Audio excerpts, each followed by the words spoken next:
Good morning students. बेटा हमने class 10th के 3 टॉपिक कंप्लीट कर लिए हैं, ट्रिग्नोमेट्री, उसके बाद सम एप्लीकेशन ऑफ ट्रिग्नोमेट्री और प्रोबेबिलिटी। आज मैं आपको नया टॉपिक स्टार्ट करा रहा हूँ और टॉपिक का नाम है AP, arithmetic progression. Arithmetic progression AP start करवा रहा हूँ और बेटा अच्छा टॉपिक है, बेसिक से बिल्कुल पढ़ेंगे। हर क्लास का कम्पिटिटिव एग्जाम्स के अंदर भी ये टॉपिक पूछता है और अभी तक मैंने सारे जितने टॉपिक पढ़ाए ना वो कम्पिटिटिव एग्जाम्स के लिए भी ज़रूरी हैं सारे, ठीक है। तो सभी अपने 6 to 10th सारे बच्चे इन टॉपिक्स को कवर कर सकते हैं, पढ़ सकते हैं। बिल्कुल बेसिक से पढ़ाएंगे, सारी चीज़ें समझ आएंगी और हमें इस टॉपिक को कवर करना है सभी को, 6 to 10th सभी को, ठीक है ना। तो देखो एक बार एपी, अब एपी की जो फुल फॉर्म होती है वो क्या होती है? Arithmetic progression. Arithmetic progression. अब अरिथमेटिक प्रोग्रेशन को हिंदी में कहते हैं बेटा समानांतर श्रेणी। क्या कहते हैं? समानांतर श्रेणी। क्या कहते हैं हिंदी के अंदर? इंग्लिश में बोलेंगे बेटा इसको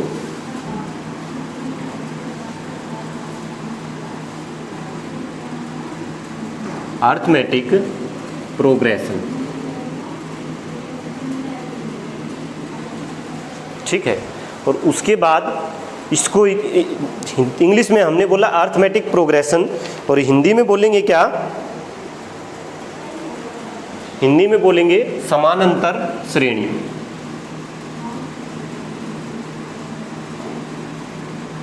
ठीक है, हिंदी में बोलेंगे समानांतर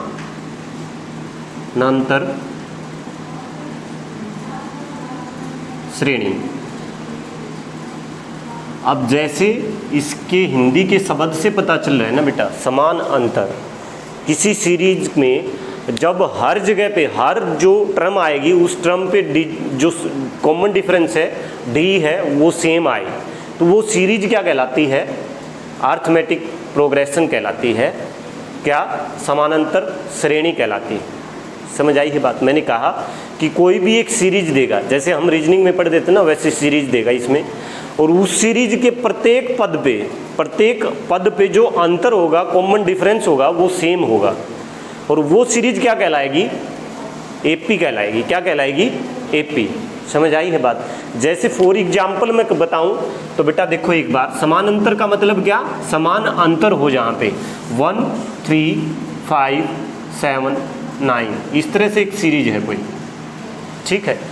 मैंने देखा कि डी को बोलेंगे बेटा कॉमन डिफरेंस, डी को बोलेंगे कॉमन डिफरेंस, ठीक है। अब कॉमन डिफरेंस मैंने देखा 3 - 1 कितना होगा? 2, 5 - 3 कितना होगा? 2, 7 - 5 कितना होगा? 2, 9 - 7 कितना होगा? 2। यानी प्रत्येक पद पे जो अंतर है वो क्या है? समान है, सेम है, ठीक है। तो ये कैसी सीरीज है? एपी है। कैसी सीरीज है? It is an AP. क्या है ये? एक एपी है। समझ आई है बात? अब बात ये है कि एक एपी है तो ये बनी कैसे कैसे है? और डी को क्या किस चीज़ से डिफाइन करेंगे? डी क्या होता है, उसके बाद ए क्या होता है, एनएथ क्या होता है, ये सारी चीज़ें मैं बता रहा हूँ पहले एक्सरसाइज से पहले, ठीक है। तो देखो एक बात, इस तरह से कोई सीरीज जब भी होगी बेटा तो उसको बोलेंगे हम एपी, जहाँ पे कॉमन डिफरेंस जो है वो क्या होगा? इक्वल। हर जगह पे क्या होगा? इक्वल। सारा अंतर बोलते हैं बेटा कॉमन डिफरेंस को। डी को हिंदी में बोलते हैं क्या? सारा अंतर, और इंग्लिश में कॉमन डिफरेंस, ठीक है। आप देखो हमने देखा कि ये सीरीज मैं डिफाइन करता हूँ बेटा हमेशा ए से। फर्स्ट टर्म को मैं बोलता हूँ हमेशा a, first term. A equal to क्या बोलूँगा? First term. ए को बोलूँगा हमेशा फर्स्ट टर्म, ठीक है। पहली टर्म ए से डिफाइन करूँगा फर्स्ट टर्म को, ठीक है। उसके बाद मैंने देखा कि बेटा इसमें क्या ऐड है? डी ऐड है। इसमें क्या ऐड है? केवल डी ऐड है ना, डी है वो ऐड हुआ है। मतलब फर्स्ट टर्म से मैं अगर सेकंड टर्म पे गया तो क्या हुआ? ए प्लस डी। क्या हुआ? ए प्लस ए में क्या जोड़ दिया? डी जोड़ दिया। कॉमन डिफरेंस है वो जोड़ दिया। कॉमन डिफरेंस कितना है अपना यहाँ पे? डी कितना है? 2। तो ए में 2 जोड़ूंगा, ए कितना है? 1, 1 में 2 जोड़ूंगा तो कितना आ गया? 3। अब तीसरी टर्म मुझे निकालनी पड़ेगी तो क्या होगी? a + 2d। यानी 2 बार डिफरेंस को जोड़ूंगा, 2 इंटू में डी, 2 बार डिफरेंस को जोड़ूंगा, ठीक है। तीसरी टर्म मुझे निकालनी पड़ी तो a plus 2d, a plus 2d, तीसरी टर्म a प्लस 2d, तीसरी टर्म निकालनी है तो a में 2 बार डिफरेंस को जोड़ दूंगा, या फिर ये कहूँ कि 2 इंटू में d जोड़ दूंगा, या तो ये कह दूँ, देखो एक ही बात है, एक में मैंने 2 जोड़ा तो दूसरी टर्म आ गई कितनी, 3। अब एक में 2 बार डिफरेंस को जोड़ दूं तो कितना आ जाएगा, 5।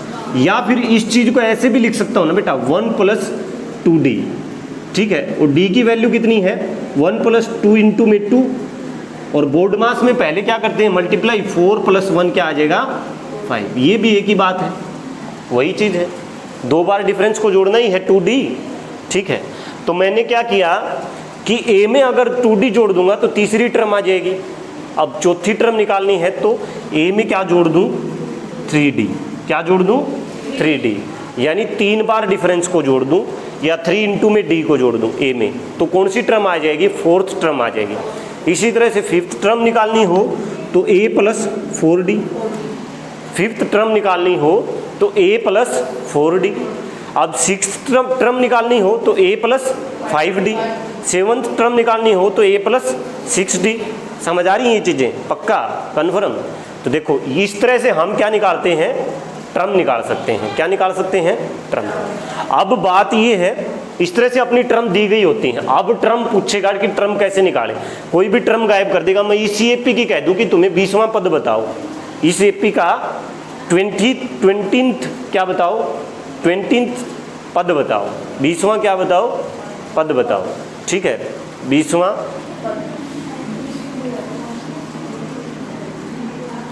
तो कैसे निकालेंगे, देखो एक बार, nth टर्म जो निकालनी होती है ना, 20वीं टर्म कह दूं कि 20वीं टर्म बताओ, तो कैसे निकालेंगे। nth टर्म जो निकालने का जो तरीका होगा वो होगा बेटा a प्लस में n-1 और इंटू में क्या, d, इंटू में क्या, d। ये होगा क्या, nth टर्म निकालने का फार्मूला। समझ आई बात, वही चीज़ मैंने बताई।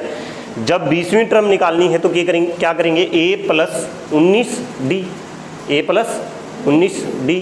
तो जो टर्म निकालनी है ना उसमें से एक माइनस करेंगे, तो n क्या है अपना, nth टर्म है, 20वीं हमें निकालनी है ना, तो n की वैल्यू क्या है, 20th, 20वां पद निकालना है, 20वीं टर्म निकालनी है, ठीक है।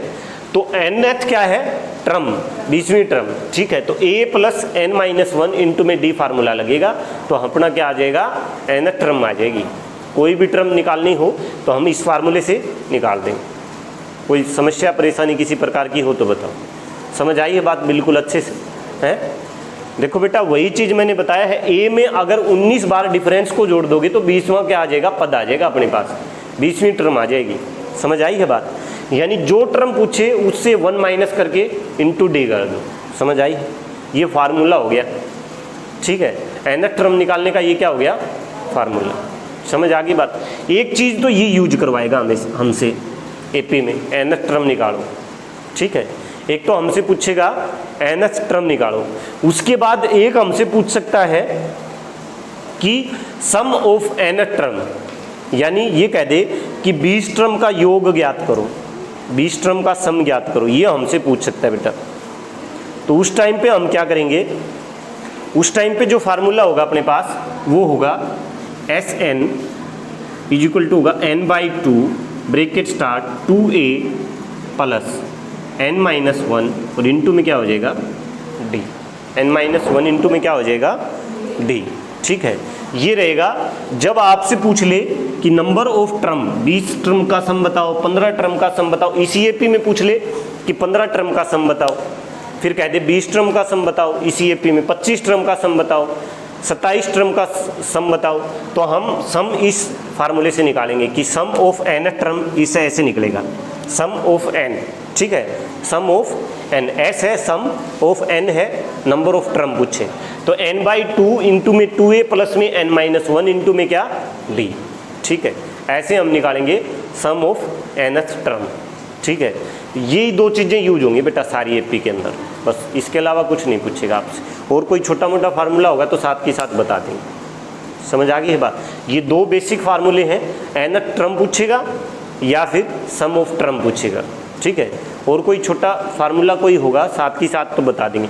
एक ये होता है कि फर्स्ट टर्म दे देता है और लास्ट टर्म दे देता है, तब जो आपसे सम पूछेगा sum of nth term, first term भी दी हो और लास्ट टर्म भी दी हो, तब कैसे निकालते हैं?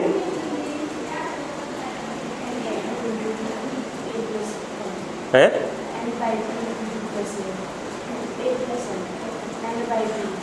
तो हम निकालेंगे n/2 इंटू में a प्लस l, l का मतलब होता है लास्ट टर्म, a का मतलब फर्स्ट टर्म, n/2 इंटू में a प्लस l, ठीक है। तब हम डायरेक्ट निकाल सकते हैं, समझ आ गई। वो कोई क्वेश्चन आएगा तब बता भी देंगे आप। अब एक्सरसाइज स्टार्ट करें। तो चैप्टर नंबर 5 है बेटा ये, AP arithmetic progression, class 10th, और एक्सरसाइज स्टार्ट करते हैं 5.1। 5.1 एक्सरसाइज को हम स्टार्ट करते हैं।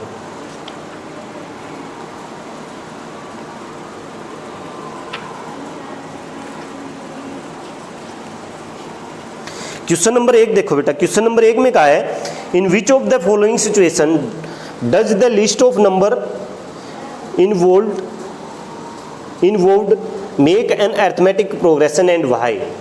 ये कह रहा है कि नीचे कुछ सिचुएशंस दी गई हैं, उसमें से कौन सी सिचुएशन एक एपी बनाती है, ठीक है। तो पहली जो सिचुएशन दी है उसने कहा है बेटा the taxi fare after each kilometre when the fair is 15 रुपये for the first kilometre and 8 for each additional kilometre. ये कह रहा है एक टैक्सी का किराया है ना, वो स्टार्टिंग के पहले किलोमीटर के लिए 15 रुपये, कितना है, फिर उससे ज़्यादा 1 किलोमीटर चलोगे तो 8 रुपये ऐड हो जाएंगे, फिर 1 किलोमीटर चलोगे तो 8 और ऐड हो जाएंगे, फिर 1 किलोमीटर और चलोगे तो 8 और ऐड हो जाएंगे। यानी जो फेयर बनेगा ना उसमें फिर 8 ऐड होते जाएंगे, ठीक है। तो देखो एक बार उसने कहा, ये रब कर दूं, मिटा दूं, देखो उसने ये कहा कि एक टैक्सी है, उसका फेयर है 15 रुपये पहला किलोमीटर का।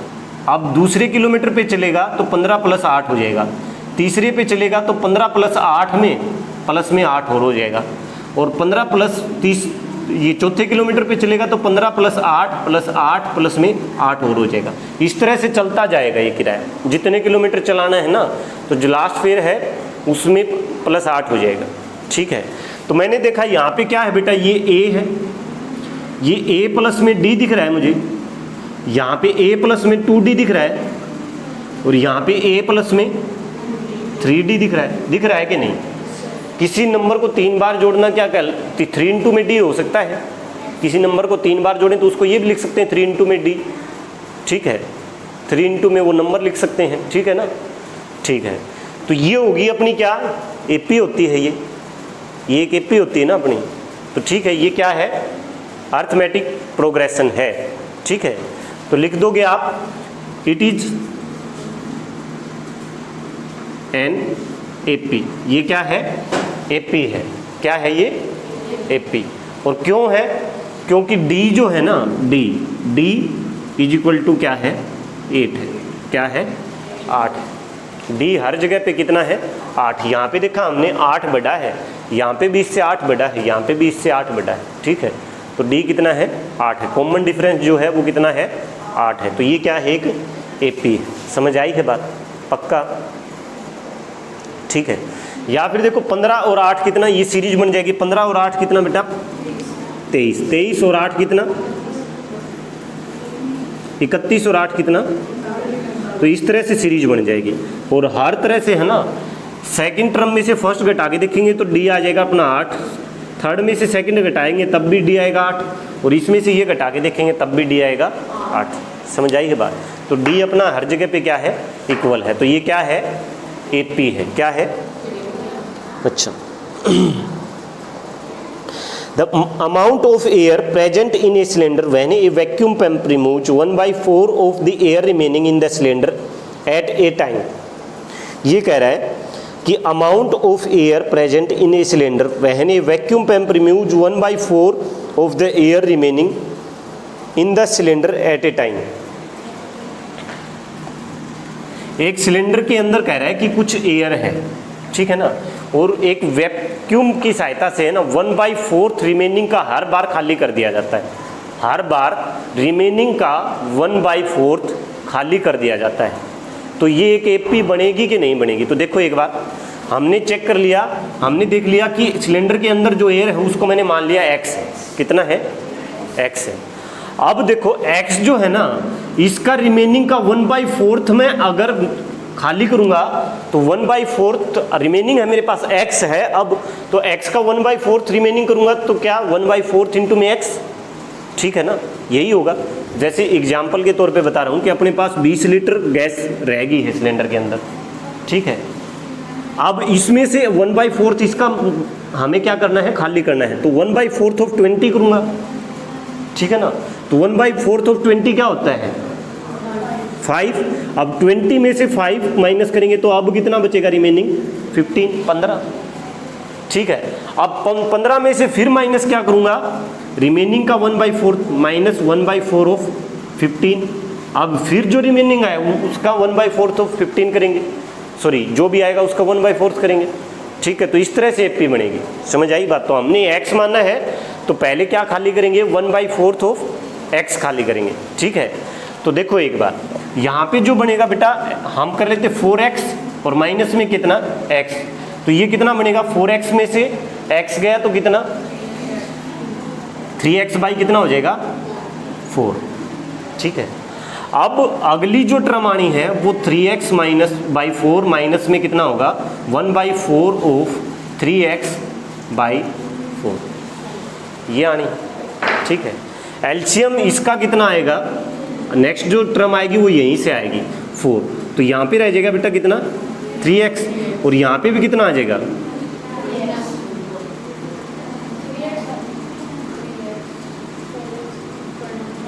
सॉरी मल्टीप्लाई नहीं की है पहले। 3x by 16 minus 3x by 16 करना। अब एलसीएम लो, इसका 4 है, 16 4 दिए कितना? 12 में से 3 गए, 12x है, 3x गए 12x में से, तो 9x बाई 16, 9x बाई 16। तो नेक्स्ट जो टर्म आएगी वो आएगी अपने पास 9x बाई 16, और ये जो टर्म आएगी ये कितनी आएगी? ये रही 3x बाई 4, ठीक है। 3 टर्म पे ही चेक कर लो क्या ये एपी बन रही है? 3 टर्म पे ही चेक कर लेते हैं। सेकंड में से फर्स्ट माइनस करूंगा, थर्ड में से सेकंड माइनस करूंगा, डी जो आना चाहिए ना वो सेम आना चाहिए। तो 3x बाई 4 माइनस का क्या? x, तो 3x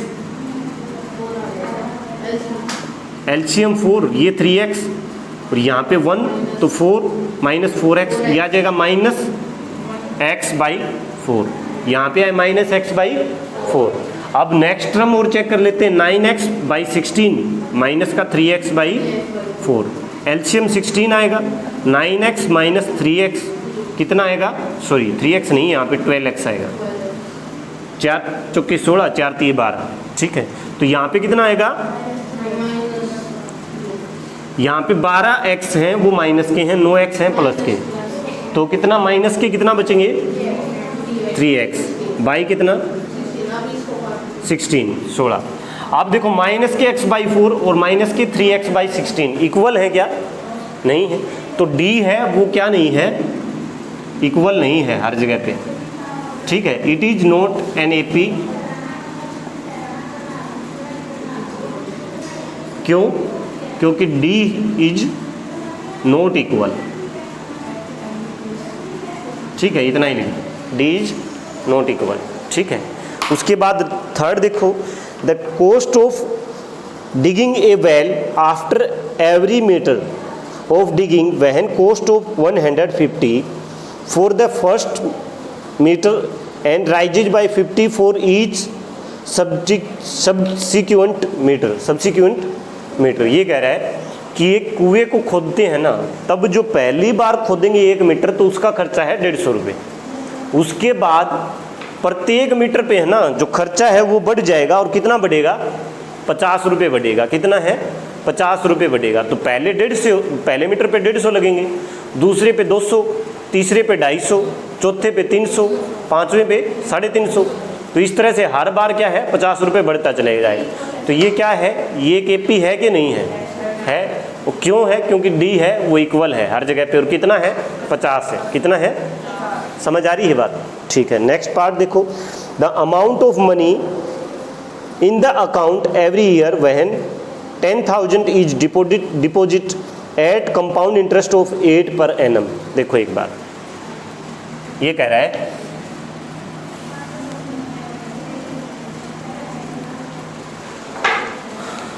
कि हमें 10,000 किसी ने डिपॉजिट किए हैं किसी बैंक के अंदर कंपाउंड इंटरेस्ट पे, उसकी रेट है 8%। और हर बार कंपाउंड इंटरेस्ट का मतलब क्या होता है, जो मिश्र धन होगा उस पे ब्याज लगेगा, बकाया राशि पे ब्याज होता है सीआई क्या होता है, बकाया राशि पे ब्याज। अब पहले साल के लिए बकाया क्या है 10,000 का 8% कितना आएगा 800, ठीक है। तो पहले साल ब्याज कितना मिलेगा 800, तो 10,800 हो जाएंगे, ठीक है। पहले साल में 10,800 हो जाएंगे।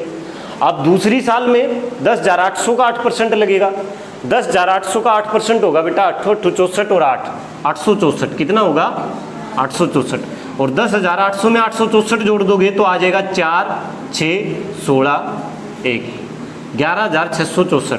तो अपनी जो एपी बनी वो क्या बनी 10,800, 11,664, ये बनी एपी। और इसी तरह से आगे चलती रहेगी।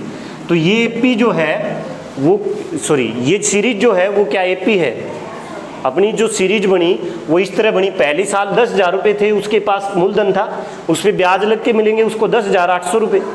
उसके बाद 10,800 पे ब्याज लगेगा तो कितने मिलेंगे 864, तो यानी नेक्स्ट ईयर मिलेंगे उसको 11,664।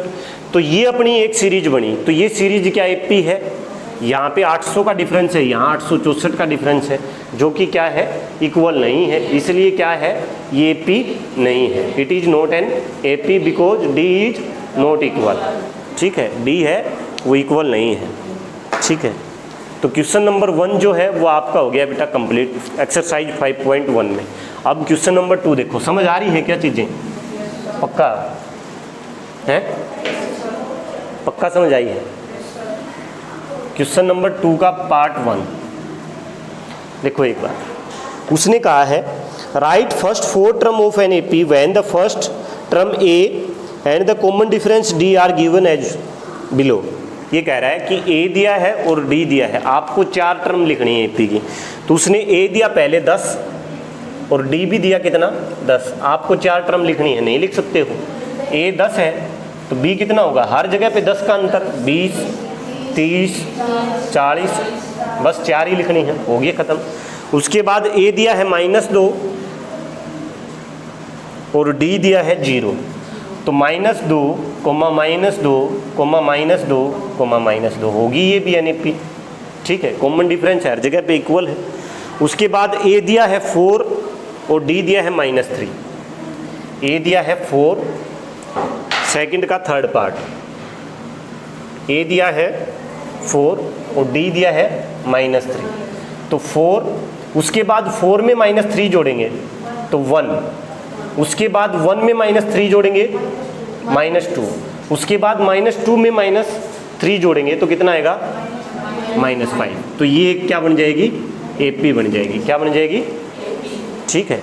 उसके बाद सेकंड का फोर्थ पार्ट देखो बेटा एक बार, सेकंड के फोर्थ पार्ट में कहा है कि ए है ना वो है आपका 1, ए है 1 -1 है सॉरी, और डी है वो है 1/2, हमें एपी बनानी है इसकी, ठीक है। तो -1 में अगर मैं 1/2 जोड़ूं तो -1 प्लस में 1/2 तो क्या रहेगा, माइनस का 1/2 रहेगा कि नहीं। उसके बाद माइनस के 1/2 में प्लस का 1/2 जोड़ूं तो क्या बनेगी 0।